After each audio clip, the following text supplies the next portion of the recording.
Andries, wie gaan jou help? Jy is nou 45, midlife crisis, al die vrae, al die issues, hoe gaan jy oud word? Wie coach jou soontoe?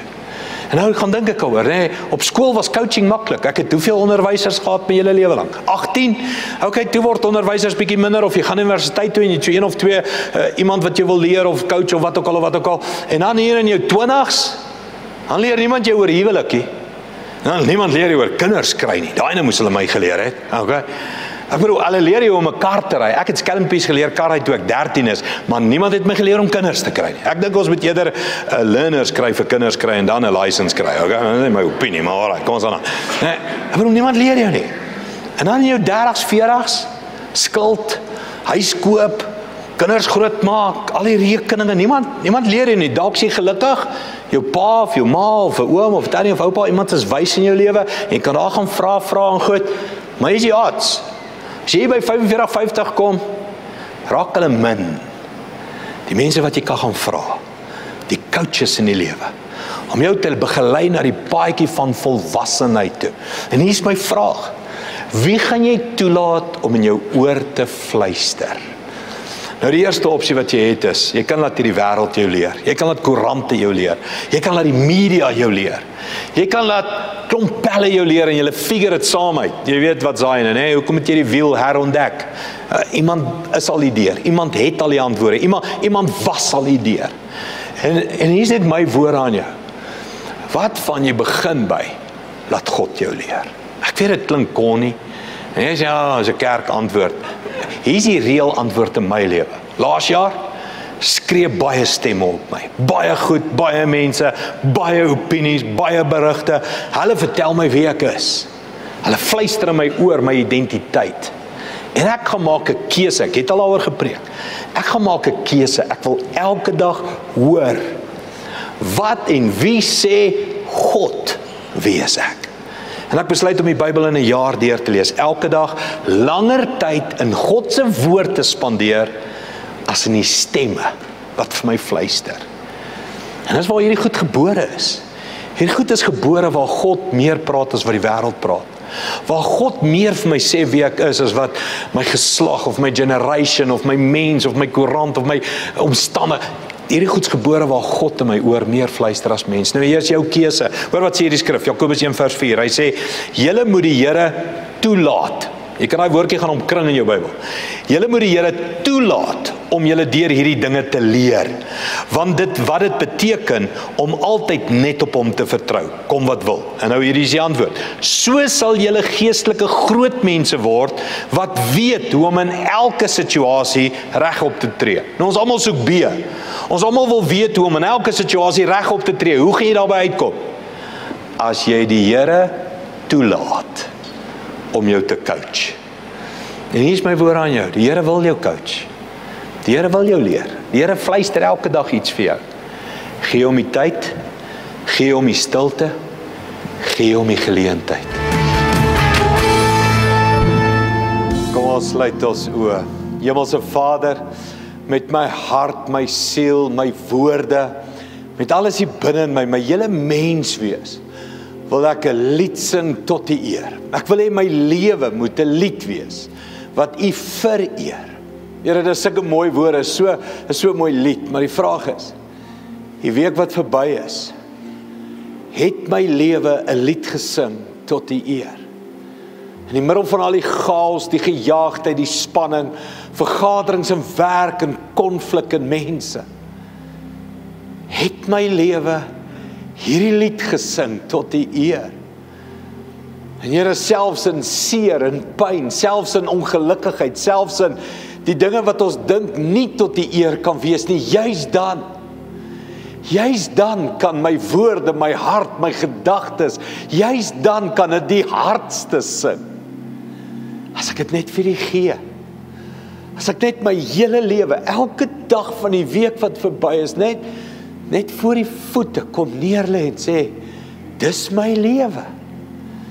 Dis wat U vir my gegee het. En mag dit wees tot U eer. En Here, nou wil ons dit doen vir die week wat voorlê.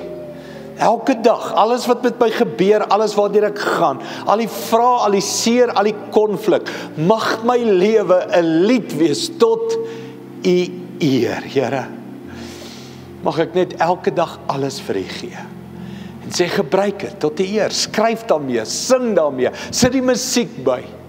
Maak my lewe tot U eer. Dankie daarvoor, Here. Dankie vir die geleentheid in Jesus naam. Amen en amen. Baie dankie liewe gemeente en vriende, ek kan gerus sit. Dankie aan Sanette ook, hierdie aanbiddingsgedeelte saam met hulle. Nou, ons het laas week het ons 'n nuwe reeks begin.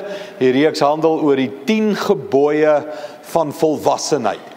Nou, as jy hom gemis het, jy kan hom kry, 'n redelike belangrike inleiding om al die konteks en al die goeters te verstaan waar dit vandaan kom. In kort, dis 'n reeks oor volwassenheid, oor geestelike volwassenheid, psigologiese volwassenheid, ouderdomsvolwassenheid. So dis vir alle mense.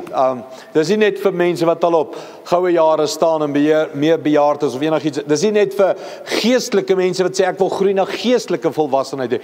Dis vir jou hele mens wees om te groei na 'n beter jy toe, om beter oud te word. Nou, wat het gebeur? Ek het maar baie goed hieroor gelees. Ek het begin om al die slim ouens in ons gemeente, my vriendekringe en sovoorts, mede pastore, dokters, professors, ensovoorts gevra, gee my julle opinie van volwassenheid, gee my raakpunte van volwassenheid, en uit alles wat hulle gegee het ek goed saamgegooi, en hier uitgekom by die iets van die 10 gebooie van volwassenheid.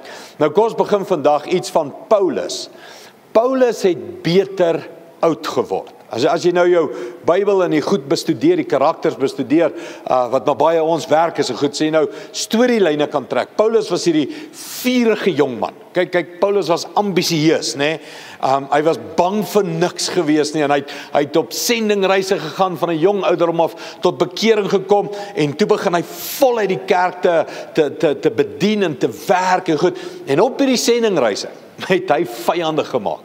En hy en Petrus, die leier van die kerk daai tyd, het hierdie massive uitval gehad. En op 'n stadium het hy Markus se uitval gehad, en Markus was op sendingreis saam met hom, en Markus was 'n jong man en kon nie die druk vat en die pressure en verlang huis toe, verlang na mamma en bla bla bla, en toe Markus teruggaan, toe Paulus hierdie massiewe fight met Barnabas, en hy het goed immature hanteer, bottom line. Nou sien ons hier in Timoteus, 2 Timoteus 4, Timoteus is baie later geskryf, die brief aan Timoteus is baie later in Paulus se lewe geskryf, en ons sien hierdie woorde, Paulus het beter oud geword. Nou, dis die vraag, hoe word jy oud, né? Word jy dan beter oud? Jou foute van jou jong tyd, lê jy dit af, kry jy klaar, begin jy in vrede leef, begin jy wyser leef, en so voort. Maar hoor net hierdie, 2 Timoteus 4:11, hy sê, net Lukas is by my. Nou, net in daai woorde is baie al klaar. Paulus is aan die einde van sy lewe. Hy het baie seer gekry in kerk. Mense het kwaai om beskinne. Selfs kerkleiers, kerke wat hy geplant het, gemeentes wat hy begin het, draai teen hom en verdraai van sy woorde en goed. En hier is aan die einde van die lewe, en hy sê iets van, net Lukas is hier by my. In plaas daarvan dat die 10 pelle sit en ons kuier rond uit 'n nee, net Lukas is hier by my. Dis 'n man wat aan die paadjie gestap het. Hy sê, gaan haal vir Markus, dieselfde ou met wie hy beklei het jare terug op die sendingtoer, op die sendingreis. Hy sê, gaan haal vir Markus en bring hom saam met jou wanneer jy kom, want hy kan my behulpsaam wees. It's amazing hoe hy gegroei het, né?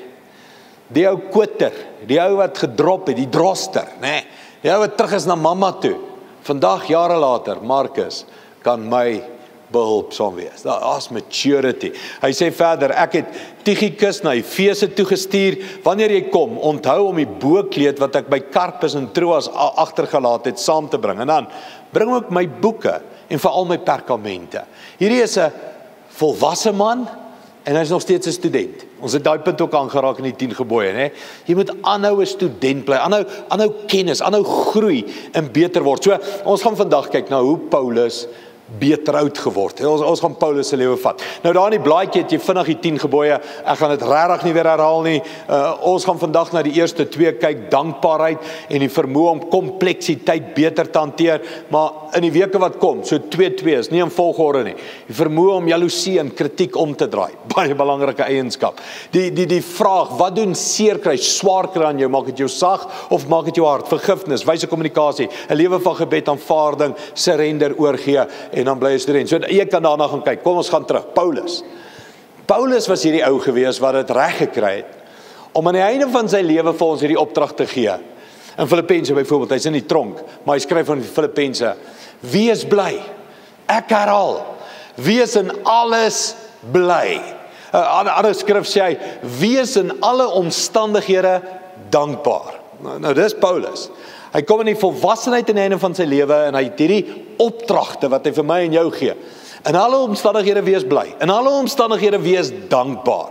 Nou ons eerste punt van maturity is jy 'n dankbare mens? Ten spyte van alles wat met jou gebeur het, waardeur jy is, het jy geleer wat is dankbaarheid in die hart. Nou ek wil hom dadelik begin met 'n sinnetjie, 'n definisie van wat is ware dankbaarheid. Hoor jy die woorde, is in jou blaadjie, jy kan hom eintlik gaan memoriseer. Dit is so 'n kosbare sin eintlik. Hy sê, dankbaarheid word gewys in die feit dat jy die lewe geniet wat God aan jou gegee het. Dankbaarheid word bewys dat jy die lewe wat God jou gegee het, geniet. Hierdie is massive groot konsepte. Kom ek gee vir jou die twee grootstes in die sinnetjie. Dat jy die lewe wat God jou gegee het, geniet. Wat is jou lewe vandag? Dis jou huis, jou kar, jou huwelik, jou verhouding, jou kinders, jou mense, jou geld, jou werk, jou salaris, jou siekte, jou krankheid, jou dood van geliefdes. Dis jou lewe. Dis alles in 'n boksie. Jy kan hom daar gaan insit in 'n boksie. En die vraag is, geniet jy jou lewe? Of moan jy oor jou lewe? Groan jy oor jou lewe? Wil jy jou lewe verander? Het jy aan ambisies, wou jy iets anders gedoen het, wou jy met iemand anders getrou het? Nee, nou amen sê nie. Okay, hou hom stil. Jou lewe, that's your life. En hierdie lewe het God vir jou gegee. En die vraag is, geniet jy hom? Kom ons praat net oor daai lewe. Ek wil ons almal kyk na ander se bokse, né? Ek wil eerder in daai huis gebly het, ek wil eerder dit gedoen het, ek wil eerder daai werk gehad het, ek wil eerder meer geld, ek wil eerder daai verhoudings, ek wil nie dit is jy content met net jou boks? That's your life.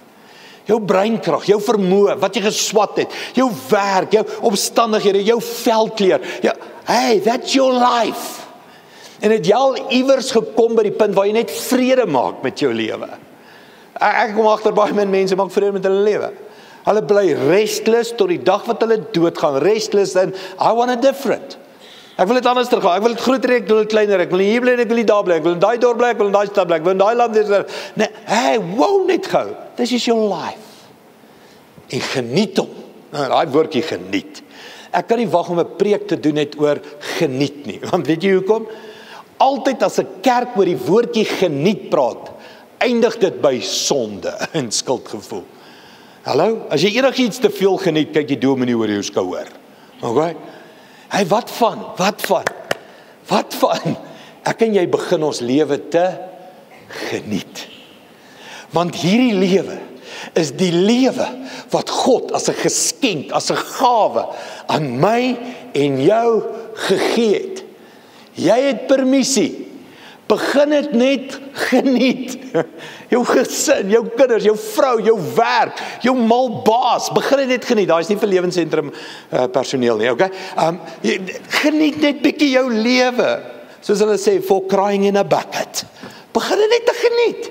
Nou jy vra vir my, Andries, maar wat is om te geniet? Ek het seer, ek het pyn, ek het dit, ek het dat, ek het alles. Kom ek draai hom om. Jy het 'n tiener in die huis. Hy's nou 14, 15 jaar oud. En jy sê, wat loop jy altyd met so sad face rond in die huis? En hy sê vir jou, maar wat staan om te geniet? Hoe voel jy as ouer? Ek bedoel, jy gee jou lewe vir hulle, né? Jy wil net die beste vir hulle doen. That's your life. My seun, pappa is nou nie, wie is ook al hierdie ryke? Pappa is nou nie daar, pappa is nou nie daar. Hierdie is ons lewe, hierdie is ons enslins. Begin net saam met ons te enjoy. Hoor jy die frustrasie waarmee ek praat? Nou dis baie keer wat ek dink God se frustrasie met jou en my is. This is my life I've given you. Dis die kaarte wat vir jou uitgedeel is. Ja, daar's siekte en ja, daar's kanker en ja, daar's dood en daar's werkloosheid en ja, iemand het meer as jy, iemand het minder as jy. Ja, ons kan die storie, ons kan die pot mix. Op 'n einde van die dag, this is your life. Geniet dit. Wat is die grootste geskenk wat jy kan kry? 'n Kind wat uit sy vel uit lag en love om by jou te wees, want hy geniet net die lewe wat jy vir hom gee. En die lewe gaan nie oor die besittings en die toys en die iPads en die games en die dit. Hy geniet die presence van jou. Jo, ek wonder wat doen ons aan die hart van God, as ons so moan en groan oor ons lewe.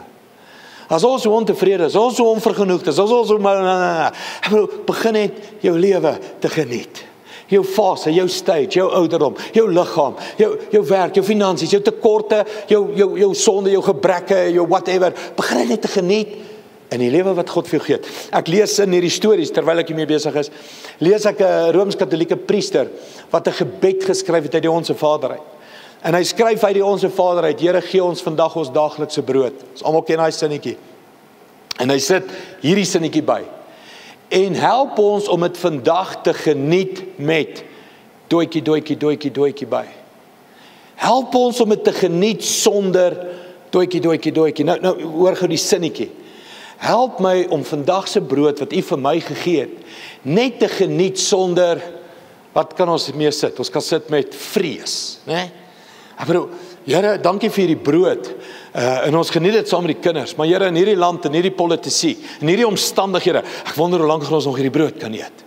Ek wonder wanneer verloor ek my werk. Ek wonder mamma moet dalk begin werk, of mamma moet meer geld verdien, pappa kry swaar, hoeveel van ons sit aan tafel en ons geniet 'n bord kos met vrees, met wat van onvergenoegdheid. Het jy al 'n bord kos met, ek het 'n pel gehad, hy by ons kom braai en dan kuier hy daar, dis nog toe ek in die huis gebly het, en dan sê hy vir my, of hy sê vir my Male, dankie tannie vir die kos, dit was baie lekker. Dan sê my ma, nee, is 'n plesier, dan sê hy, dit was min, maar is in. Ja, jy kan dink hoe dik is hy vandag, nee, okay, hy het hom doodgeëet, alright, maar, daai onvergenoegde, ek wonder hoeveel van ons sê vir God, dankie vir die kos vandag, is min, maar is in. Dankie vir my werk, maar ek wens hy was 'n ander werk. Dankie vir my huwelik, ek wens dit was 'n ander huwelik. Dankie vir my verhoudings, ek wens dit was 'n ander verhoudings. Is min maar is in. Jy sê ook jy sê nee, ek het nie daai issues nie. So dalk sukkel jy nie met onvergenoegdheid nie, maar hier sit mense definitief van mee. Dalk sukkel jy nie met vrees nie. Wat van? Jy sit dalk en eet jou brood met skuldgevoel. Here, gee ons vandag ons daaglikse brood en help ons om dit te geniet sonder skuldgevoel. Hier's mense wat altyd skuldig voel. Sê ja, nou eet ons hierdie dierkos, jy weet daar's ander mense wat geen kos het nie. My ma daai baie gesê. Jy beter jou groente opeet as kinders in Indië wat nie kos het nie. Dan sê ek nou vat hierdie broccoli vir hulle, okay? Shame, arme kinders. Ek weet maar hulle gaan dit ook nie wil eet nie, maar okay. Hè? Maar daar's mense wat altyd met skuldgevoel leef. Hulle kan nie net die lewe geniet nie. Jy weet, ons moes iewers iets verkeerd gedoen het om hierdie kos op die tafel te kry. Iewers met iemand, die Afrikaner het iets gesteel om dit te verdien, jy weet. So party van ons eet met die issue van skuldgevoel, ander eet van ons, en daar's nogal 'n paar van ons, wat dit eet met die issue van verdienste. Weet jy wat verdienste? Here, gee vir ons vandag ons daaglikse brood. Here, dankie dat ek hierdie kos kan geniet, maar heng ek het hom hard gewerk hiervoor. Ja, ek het hom afgesloof hierdie week hoor. En die mense het my beklei in die baas en ek moes braai en ek moes dit en ek moes dat en ek moes skiel en ek het gedink op my voete en ek het hier great brein gekry en ek het so hard gewerk. Ek weet van 'n man, as sy kinders aan tafel bid en vir die Here sê dankie vir die kos, dan klap hy op die tafel en sê, hou op vir die Here dankie sê vir die kos, ek het gewerk hierdie maand om hierdie kos op jou tafel te sit. Ja, verdienste, né? En dan dink jy nog, ek werk harder so ek moet meer kry. En ons het baie keer hierdie mentaliteit in ons koppe, die lewe skuld ons iets. Ons eet die brood wat die Here vir ons gegee het met die gedagte, ja maar ek het daarvoor gewerk, ek verdien dit, ek het nie dom keuses gemaak nie, ek het goeie besigheidsbeleggings gemaak, ek het mooi geskiel, ek het mooi verhoudings heel gehou, dis waarom ek hierdie brood mag geniet. Wat van net? Here, gee ons vandag ons daaglikse brood en help ons om dit te geniet. Stop. Net te geniet. Dankie, Here, what a life. Ja, dalk het ek nie eers brood nie. Jy het klaar met die witbrood onder die arm, ja, nou het nie eers 'n brood nie. Wat van net jy enjoy life now, wat jy het. Dis waar dankbaarheid gaan. In hierdie tyd toe ek hierdie goed voorberei, lees ek 'n storie van 'n ou wat in die hospitaal lê. En hy het baie pyn en hy druk die knoppie en 'n nurse kom en sy kom help hom en skuif hom reg en en toe sy uitloop, toe sê hy baie dankie dat jy my help. En sy draai hom en sê jy hoef nooit vir my dankie te sê nie, dis my werk. En hy sê hierdie sinnetjie, dis nooit iemand se werk om te sorg vir iemand anderster nie. Ek sê dankie as jy iets nice vir my doen. Daai sinnetjie, dis nooit iemand anders se werk om na my te kyk nie. Ek wonder hoeveel van ons verstaan dit rarig. Ek wonder hoeveel van ons leef met die mentaliteit van die lewe skuld my iets. Die mense om my skuld my iets. Hulle skuld my loyalty, hulle skuld dit om vir my dankie te sê, hulle skuld dit om vir my te waardeer en applaus te gee. Ek wonder hoeveel van ons leef met daai mentaliteit. God skuld my iets. Hallo? My lewe werk nie uit soos wat dit moet nie. Hoekom? Sodra jy nou hoekom vra, sê jy eintlik, Here, U skuld my 'n lewe wat uitwerk. Nou hier's net my woorde. Hy het klaar sy seun vir jou gestuur, hy skuld jou niks meer nie. So hoekom leef ons met die mentaliteit die lewe skuld? Nou asseblief met baie liefde, hoor net hierdie voorbeeld, se illustrasie, don't jump your horse nou. Ons kry elke nou en dan in ons gemeente van ons meer ouer mense wat nie hierdie les geleer het nie. Dan sê hulle hierdie woorde: ek is bejaard, julle moet vir my 'n parkering voor die kerk gee. Op watter ouderdom begin die lewe jou iets skuld? Ek trap op niemand se tone nie, ek dink nie eers aan iemand wat dit al vir my gesê het nie. Ek vra jou 'n vraag. Op watter ouderdom begin jy te dink die lewe skuld jou iets? Tiener, moet jou pa betaal vir jou studies? Op watter ouderdom begin jy dink iemand moet na jou kyk? Dis immaturity. Iewers moet jy groot word en snap. Niemand skuld jou niks, God skuld jou niks. Die lewe wat jy het is 'n geskenk aan jou. Geniet hom, net soos wat jy hom gekry het. Hy skuld jou nie meer nie, hy skuld jou nie groter nie. Hy skuld jou nie hoër nie, hy skuld jou nie laer nie. Hy het vir jou 'n lewe gegee. Geniet hom. That's it. Maar iets in ons, iewers in ons koppe, begin ons 'n denke kry van die lewe skuld my. Ek verdien meer. Ek moet meer gelukkig wees. Ek verdien ook my geluk. Man, as ons net ons attitude kan uitsort, dan gaan ons snap die lewe is klaar. 'n massive groot geskenk. Jesus praat oor hierdie attitude. Lukas 17:7. Lees gou hierdie storie net. Hy vertel dit aan sy disippels want hulle het 'n attitude gehad van die lewe skuld hulle iets. Hoor hierdie storie. Lukas 17:7. Hy sê: as een van julle 'n slaaf het wat besig is om te ploeg of om na die diere te versorg. So, jy het 'n plaas, jy bly op 'n plaas, jy het werker daar buite wat besig om te ploeg en te versorg. Hy sê, sal hy aan hom, wanneer hy van die land af kom, sê, kom sit, kom eet, ek bedien jou gou. Hy sê, nooit nie. Hy sal aan hom sê, maak iets gaar vir aandete, bind jou klere vas en bedien my terwyl ek eet en drink. Eers daarna gaan jy self kan gaan eet en drink. 'n Slaaf wat sy opdragte uitgevoer het, ontvang mos nie dank nie. Net so is dit ook in die geval met julle. As julle alles gedoen het wat aan julle opgedra is, sê dan, ons is net niks werk slawe. Ons het bloot uitgevoer wat ons moes doen. Mense, as ek en jy hierdie attitude kan leer, ek het net gedoen wat ek moes doen. Ek het net my daaglikse werk gedoen. Ek het net my gesin groot gemaak. Ek het die rekening betaal, versorg. Ek het skoolfonds betaal, my kinders deur. Ek het net my werk gedoen. Ek verdien nie applaus nie, ek verdien nie 'n dankie nie. Ek verdien niks. Inteendeel, dit was net my voorreg om in hierdie lewe te kan leef. Dis dankbaarheid, mense. Die dankbaarheid is 'n attitude van die hart wat nie gaan met vrees, verdienste, skuldgevoelens, onvergenoegdheid nie. Nee, dankbaarheid is 'n hart wat sê, dankie Here vir die lewe wat U my gegee het. Help my om dit net te geniet. En van die nie. So nou kom Paulus sê van die einde van sy lewe, wees in alle omstandighede dankbaar. Wat beteken dit wees ook dankbaar in die kompleksiteit van die lewe? Nou wie is moeilik? Dis een ding om dankbaar te wees en jy het alles. Dis een ding om dankbaar te wees en alles werk uit. Dis een ding om dankbaar te wees and you've got a great life, good life going like a Boeing. Okay, that's easy. Wat van om dankbaar te wees as die lewe my 'n klomp curveballs gooi? Nou Paulus kry dit reg. Paulus is dankbaar in die middel van die kompleksiteit. Kom ek gee gou vir jou 'n definisie van wat beteken die woord die lewe se kompleksiteit. Dis eenvoudig die volgende. Die lewe is nie net wit en swart nie. Alles in die lewe is nie net wit en swart nie. Raai wat, daar in die middel is hierdie een massive grys area. Die area. Ek ken die area. Lyk soos 'n hasie wat in die veld hardloop. Yes, julle is wakker vandag. Okay. Mense, daai gedeelte in die lewe wat jy weet nie of dit links of regs is nie. Weet nie of dit wit of swart is nie. Hier is 'n ander ding, definisie van kompleksiteit. Niemand is net goed of net sleg nie. Dink gou daaraan. Ja, jou vyande wat jy het in die lewe, ek weet jy dink hulle is net sleg. Het jy geweet jou vyande het weer mense in hulle lewe wat die goed in hulle raak sien en hulle dink weer jou vyand is alright. Ek bedoel, mense dink gou daaraan. Niemand in hierdie lewe is net goed of net sleg nie.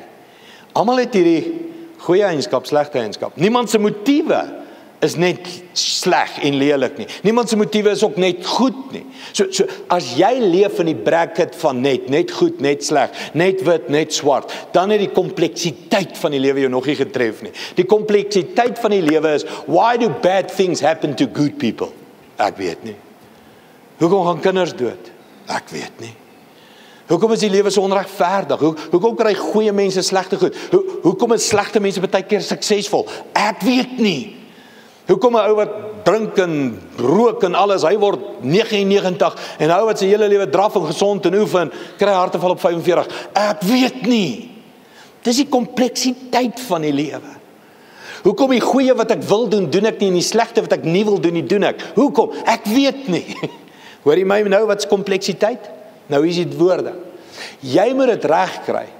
Om in die middel van 'n komplekse wêreld, komplekse lewe, moet jy dit reg kry soos Paulus om nog steeds met dankbaarheid te leef. En te sê dankie, hierdie is die lewe, this is the life, dis die kaarte. En ek verstaan dit nie, en die lewe maak nie altyd sin nie, maar in die middel van dit leef ek met dankbaarheid. Kom ek gaan terug na Paulus toe. Paulus kom tot bekering en hy begin voluit vir die Here te leef, né? En hy gee sy hele lewe. Onthou Paulus was nie getroud nie. Party sê hy was getroud en Paulus kies om nie weer te trou. Whatever. Paulus is nooit getroud nie. Hy het nie kinders direk wat ons kan aflei nie. En Paulus gee alles vir God. Mense, as ek sê alles, hy gee alles vir God. Weet jy wat gee God vir hom in return? 'n harde lewe. Swaar kry. Massive kompleksiteit, verhoudings wat shatter, kerke wat nie weer met hom wil praat nie. Hy word in die tronk gegooi, hy word geslaan, hy word gemartel. Hy ken massive swaar kry. En ten spyte van dit, aan die einde van sy lewe skryf hy, en in alle dinge wees bly. Ek herhaal, wees bly. In alle omstandighede, wees dankbaar. Wow. Hoe kry jy dit reg om al hierdie pyn, al hierdie kompleksiteit, nog steeds jou dankbaarheid en joy te... Hoor net wat het als met Paulus gebeur. 2 Korintiërs 11:24. Hier is net 3-4 versies in die Bybel van Paulus se lewe. Hy sê, 5 maal het ek van die Jode die gebruikelike straf van 39 houe gekry. Nou ons lees dit en ons wil aangaan. Ek sê, wow gou. 5 maal het die Jode my 39 houe gegee. My definisie, Paulus was bietjie 'n stadige leerder. Okay. As hulle my die eerste hou van die eerste 5 keer gegee het, het ek gesê, wow, I'm out of here. Gaan red julle Turkye. Lekker brand, kerels, ek's op pad. Julle kyk maar asof julle my judge. Hallo? Wie van ons is al 5 maal?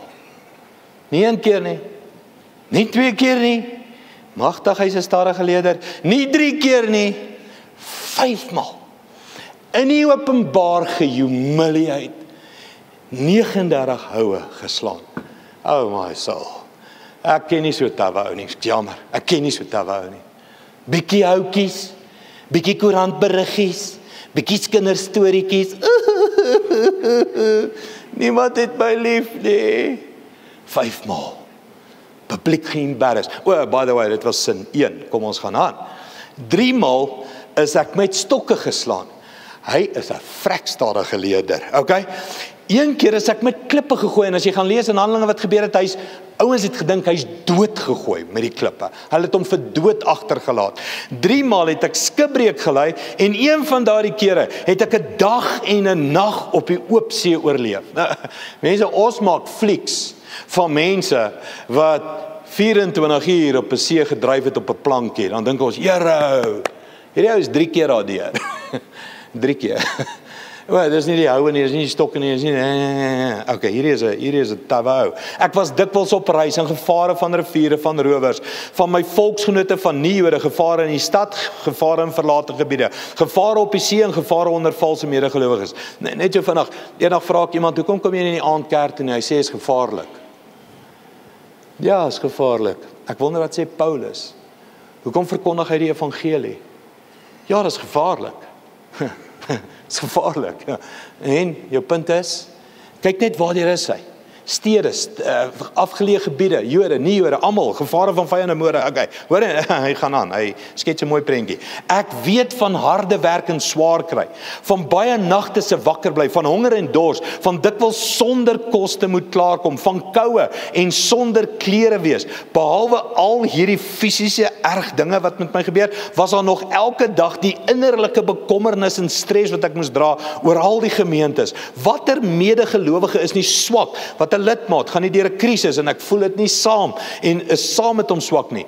Wie word tot struikeling gebring en ek raak nie uitermate ontsteld nie. Mense hoor geweet, Paulus kan vir jou praat van die kompleksiteit, die onregverdigheid van die lewe. En ten spyte van al hierdie goed waardeur Paulus is, skryf Paulus, hierdie volwasse man, aan die einde van sy lewe vir jou en my, wees dankbaar. Wees bly vir die lewe wat God vir jou gegee het. Net gou, Paulus hanteer nie net die kompleksiteit van die lewe wat hom tref goed nie, hy hanteer ook die kompleksiteit wat die mense om hom tref goed. Onthou wat ek gesê het, nie almal is goed nie, nie almal is sleg nie. Markus loop weg van hom af. Markus is 'n droster in die begin van Paulus se bediening. Later in Paulus se bediening het hy 'n verhouding weer met Markus. Hoekom? Hy dra die kompleksiteit van Markus se lewe beter. Hy weet, shame, jy is die issues. Die ou was nie so sterk nie, die ou was seer, die ou was swak, die ou het sonde gedoen, die ou het misluk. Ja, hy hanteer die groot goed, die kanker, die werkloosheid, die onregverdigheid, die dissiplinêre verhore. Hy hanteer hierdie kompleksiteit van die lewe beter en hy sluit af met joy. Hy sluit af met dankbaarheid. Nou, kom ons kom by die punch. Hoe die dinge kry dit reg? Nou, is nie 'n ander woord nie. Hoe het Paulus het reg gekry om beter oud te word? Nou, ek is lief vir Paulus, ek love die ou se lewe, ek klim in sy binneste en ek love net alles wat hy aangevang het. En een van my studies in sy lewe was die 2 Korintiërs 12 skrif. Nou in 2 Korintiërs 12 is wat Paulus sê, joh mense, iets onregverdigs tref my. Ek kry 'n doring in my vlees. En dit slaan my en dit boelie my en dit is nie lekker nie. En dan sê hy, maar ek het genade ontdek. Hier's Paulus se antwoord. Hoe word jy beter oud? Jy gaan begrawe jou lewe in die goedheid van God.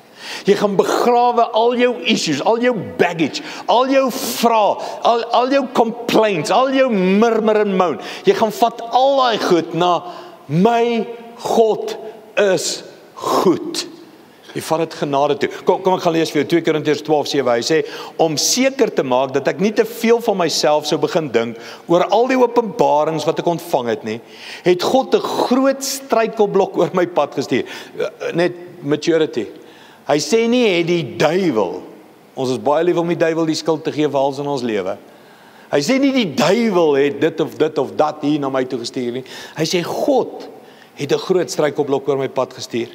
Al my swaar kry en swakhede was soos 'n doring wat die hele tyd in my voet bly vassit het.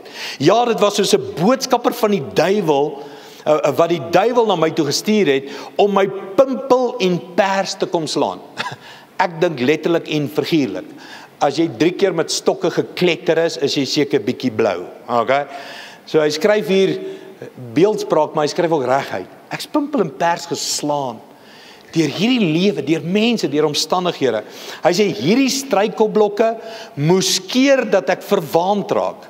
Dankie Here vir vandag se brood, ek verdien dit. Nee, dit moes keer dat hy verwaand raak oor al die wonderlike geestelike ervarings wat ek beleef het. Nie minder nie as 3 keer. Het ek die Here gevra om hierdie struikelblokke uit my lewe weg te vat. Die laat hy sê ek het 3 keer daaroor gebid, beteken het, dit was nie skietgebedjies, o Here, ek is nou moeg, vat dit weg nie. Hy het 3 keer gaan stil word, 'n dag afvat, 'n naweek retreat hou. Hy 3 keer, jy kan dit, hy 3 keer gaan smeek. Vat dit weg, Here, vat dit weg. En dan, laat al my swaar kry en lyding asseblief tog net ophou. Het ek hom gesmeek. Toe sê die Here uiteindelik vir my goedheid is vir jou genoeg. Dit is al wat jy nodig het. Julle ken die ou vertaling, né? Onthou julle die ou vertaling? Wat is daai woord? Okay. Hierdie ons kan laat huis toe gaan. Okay. Onthou jy die ou vertaling Paulus se favourite woorde waar die Here vir hom sê my genade is vir jou genoeg. Mense, hier's Paulus se geheim. Hy het gaan leer om weg te kruip in the good Father. God is goed. Ja, maar ek het kanker gekry. God is goed. Ja, maar ek het 'n kind verloor. God is goed. Ja, maar die lewe behandel my onregverdig. God is goed. Jy sien, dit was Paulus se geheim. This is my life and I'm gonna enjoy my life. Wat God vir my gegee het. God bly goed. Ek gaan bly net wegkruip in die goedheid van die Here. Ek gaan bly wegkruip. Hy het klaar sy seun vir my gestuur. Hy het my vergewe. Hy het vir my 'n blyplek in die hemel. Hy het vir my gawes. Hy het vir my roeping. Hy het vir my doel. Hy het vir my 'n life gegee. God bly goed. Paulus het daarin gaan wegkruip. En ek dink elke dag van sy lewe, net my eie lewe, eie storie uit die huis uit. As ek agterkom, ek begin moan en groan, en ek kan myself baie jammer. En ek begin by bietjie afpak oor die lewe en die onregverdigheid van mense en en ewe skielik dan stop ek daai sinnetjie en ek vra myself, waar het ek onder die sambreel van genade uitgestap? Want ons doen dit. Ons begin 'n week goed, ons begin 'n Sondag goed, ons doen dit goed, ons is onder die genade, my life is good, God is good, ek het joy, ek het vreugde, ek kan die kompleksiteit van mense, die issues is goed, kan ek beter hanteer, Maandag, Dinsdag, Woensdag, iewers begin ek uitstap onder die genade. Dan begin ek moan, dan begin ek groan, alles is te veel, ek hou van niemand nie, niemand hou van my nie, nee. En ewe skielik kom ek agter, ek's uit die genade uit, ek het uit dit uitgeloop, dan kies ek, dan besluit ek, kom terug onder sy genade. Jy vra vir my hoe? Jy doen dit net.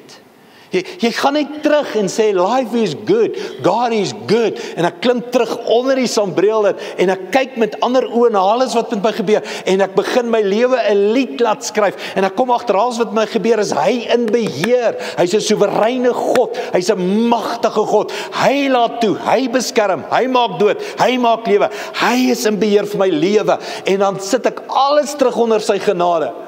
Oh man, is lekker daar.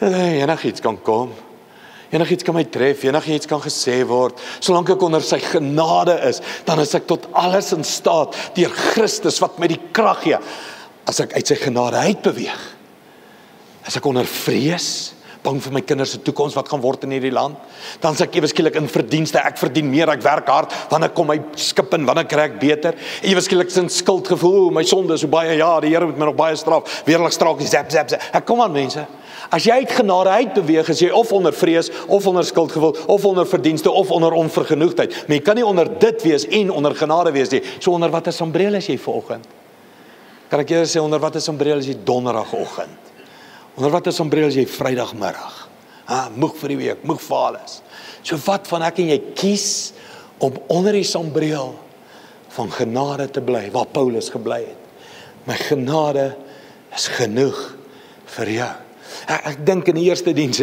so ek staan nie in preek, ek het nie voorberei nie, en ek kry net hierdie beeld van Paulus kom staan gou hier, kom Paulus, staan hier, okay, hier staan Paulus, hallo Paulus, gaan het, lekker, okay, en Paulus sê, Andries, vertel my jou storie, ek sê, yes Paulus, lewe is goed, maar joh, weet jy wat het al met my gebeur, sê, nee, joh, vertel my, nee, joh, Paulus, my selleier het agter my rug van my gepraat, sê, nee, en toe, nee, dit was nie lekker nie, dit was die tronk toe, nee Paulus, nee, het iemand jou geslaan, het hulle met klippe gegooi, nee Paulus, hoekom?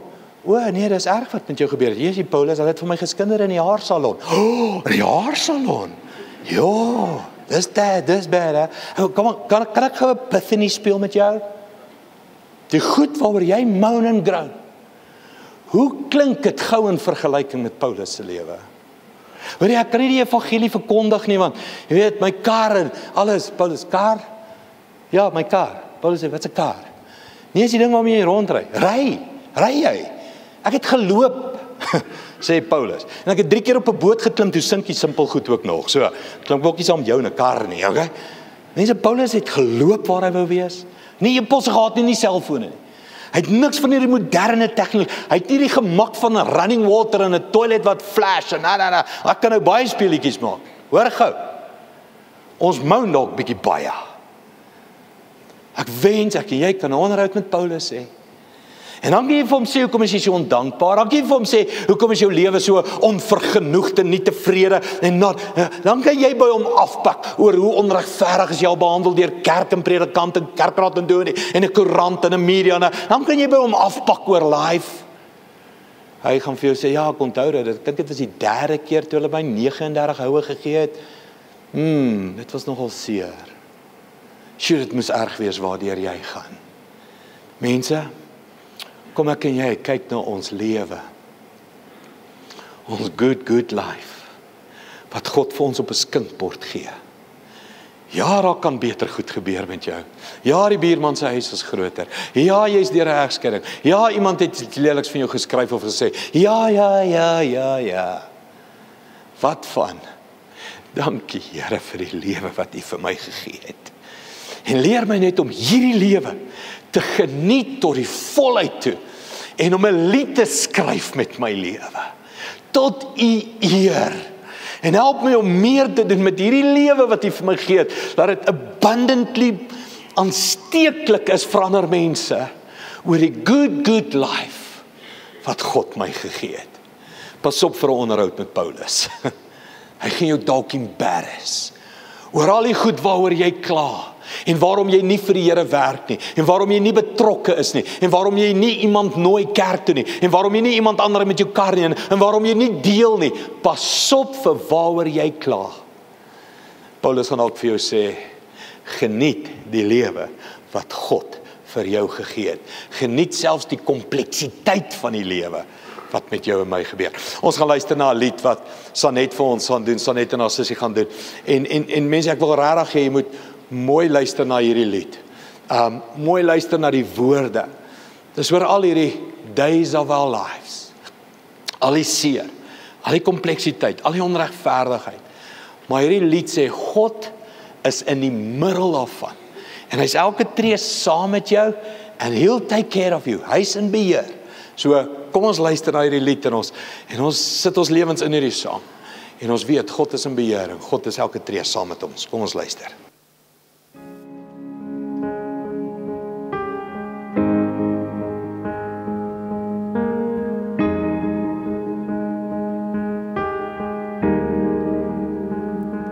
I came to you with my heart in pieces and found the God with healing in His hands. I turned to you, put everything behind me and found the God who makes all things new.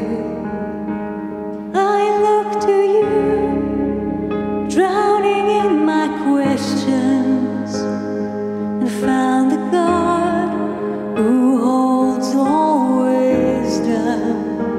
And I trusted you and stepped out on the ocean. You caught my hand among the waves, 'cause you're the God of all my days.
His grace still covers me. I fell on you when I was at my weakest, and found the God, the lifter of my head. And I worship you, and felt you right beside me. You're the reason that I sing, 'cause you're the God of all my days. Each step I take, you make the way, and I will give you all my praise. My seasons change, you stay the same. You're the God of all my days.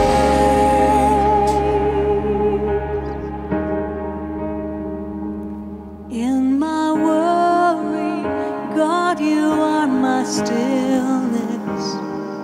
In my searching, God, you are my answers. In my blindness, God, you are my vision. In my bondage, God, you are my freedom. In my weakness, God, you are my power. You're the reason that I sing, 'cause you're the God of all my days. Each step I take, you make the way, and I will give you all my praise.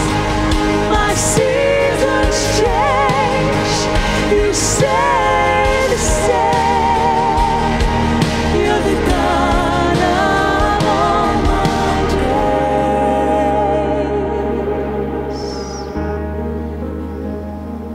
In my blindness, God, you are my vision. In my bondage, God, you are my freedom. All my days.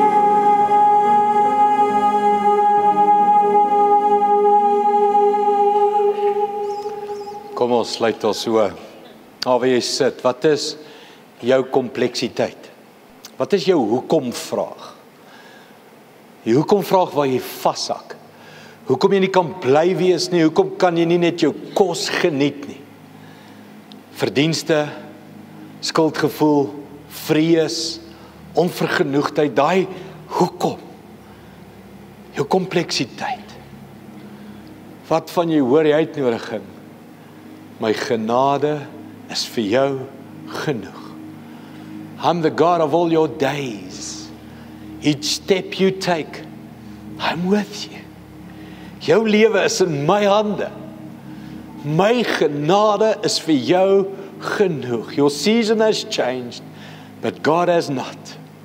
Ek is die good Vader in jou lewe. Hemelse Vader, ons bring ons lewens nou na U toe. Die lewe wat U my gegee, die lewe in my boks, net soos wat hy is, en ek bring hom net so na U toe, en ek sit hom voor die voete neer, en ek sing, dankie. Dankie. Dankie vir my lewe. My uitdagings, my challenges, my swaar kry, my swakheid, my seere. Dankie. Dit maak my wie ek is, dit maak my die getuie wat U wil hê ek moet wees. Dankie vir al my komplekse stories en issues en vrae. Dankie. En Here, laat hierdie dankbaarheid my hart vul, dat ek met groter empatie en grace ook ander mense se stories kan embrace. Dankie. Here, vir ons almal se lewe, elkeen se boks, maak nie saak hoe hy lyk nie. Dankie vir hierdie lewe en help my om hom net te geniet. Net hierdie brood te geniet. Dankie vir genade. U genade is genoeg vir ons. In Jesus naam. Amen. Amen. Baie dankie liewe gemeente. Volgende week, ek weet nog nie wat in volgende 2 of wat ons gaan tackle nie, kom volgende week 10 gebooie van maturity. Ons gaan dan nou ons finansiële bydraes opneem. Ek dink jy almal weet, oor 2 weke van vandag, 12de Februarie is ons terug op SABC 2, 11 uur op 'n Sondagoggend. Ek het dit gedeel, is 'n groot kontrak, duur prys, bla bla bla. Baie dankie vir die getrouheid en die gee van die tiendes en die offergawes vir al hierdie uitdagings, werke waarmee ons besig is. Baie dankie vir daarvoor, persone met wie gereël is, hulle kan begin met die opneem van die finansies. Nou vir vanoggend se finansies lied het ons julle hulp nodig. Julle moet saam met ons vanoggend vir Andri sing want hy het Vrydag verjaar. So ons wil vir hom veel geluk sê. En ek weet hy haar het as ons vir hom geluk sê want hy hou daarvan om te praat, maar hy hou nie van saam met hom gepraat word nie. So Andries, namens almal wil ek vir jou baie geluk sê met jou verjaarsdag en baie dankie dat jy ten spyte van minder houe as Paulus, maar nog steeds voorstap. En ons wil net namens die gemeente vir jou, vir Wiekie, vir die gesin, net meer goedheid en guns op julle as gesin en natuurlik dan deurspoel na die gemeente, net meer goedheid en guns op jou, julle gesin afbid. En baie dankie vir alles wat jy doen. Dankie dat jy droom en hoekom jy nie vanoggend cupcakes kry nie, is as gevolg van sy droom, wil ek net sê. So kyk die 12de Februarie, jou cupcake is daarso. Dis waar die geld vir die cupcake is. So en so 'n jaar terug het jy 'n preek, 'n boodskap vir ons gebring van still standing en ek wil net vanoggend vir jou dankie sê. Dis ons hartklop vanoggend. Dankie vir still standing. En ons waardeer jou uit die diepte van ons hart uit. En nou wil ek jou nooi om saam met ons te sing. Veel geluk, liewe Andries.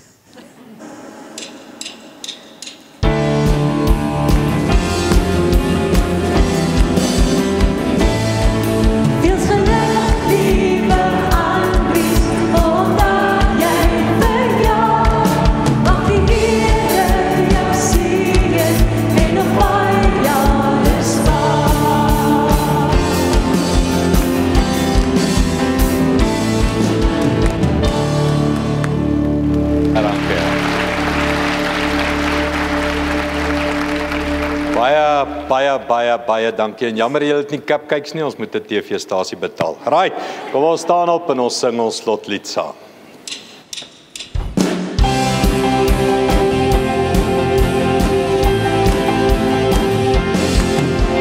Hoe sal ek ooit begryp die wonderwerk van die kruis? Hoe ek kon sterf en vir almal betaal, die genade is genoeg vir my.